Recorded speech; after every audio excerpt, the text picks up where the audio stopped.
Merci Madame la Vice-Présidente. Chers collègues, dans votre rapport de rendu compte que vous nous présentez aujourd'hui, vous nous apprenez avoir procédé ces derniers mois au virement de crédit de 13,5 millions d'euros. Bien sûr, nous ne remettons pas en cause les 9 millions d'euros affectés au chapitre 934 relatif à la santé pour faire face à la crise sanitaire, même si nous aimerions disposer d'un bilan détaillé de l'action régionale en la matière.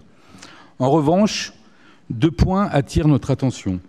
Premier point d'attention, l'ensemble de ces virements sont prélevés sur le chapitre 931 de la formation professionnelle.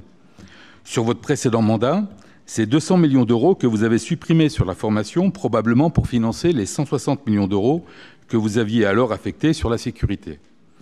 L'impression que j'ai, l'impression que nous avons, c'est que dès qu'il faut financer un surplus sur un secteur ou sur une nouvelle ligne, et comme vous le faites sans levier fiscal et qu'il n'existe pas d'argent magique, vous avez choisi de puiser sur le secteur de la formation.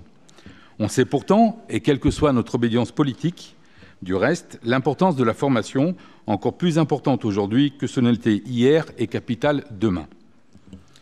Second point d'attention, parmi ces 13,5 millions de virements de crédit, vous avez signé le 2 juin dernier un arrêté pour affecter 1,5 million d'euros supplémentaires au chapitre 930 relatif aux moyens généraux et plus précisément au compte 6238 relatif aux publicités diverses. Après notre demande en commission finances, la réponse que nous avons reçue est lapidaire. En somme, des obligations régionales en matière de publicité, des subventions à des manifestations culturelles et sportives, ainsi qu'à certaines actions événementielles régionales. 1,5 million d'euros, c'est 1,5 fois le budget d'une campagne électorale décidée début juin. Qu'avez-vous financé avec cette somme? Avez-vous enlaidi un peu plus les entrées de nos villages avec vos panneaux bleus? Merci beaucoup. Les 600 000 chômeurs de notre région apprécieront que ce genre de communication prévale sur leur avenir. Merci. Merci beaucoup.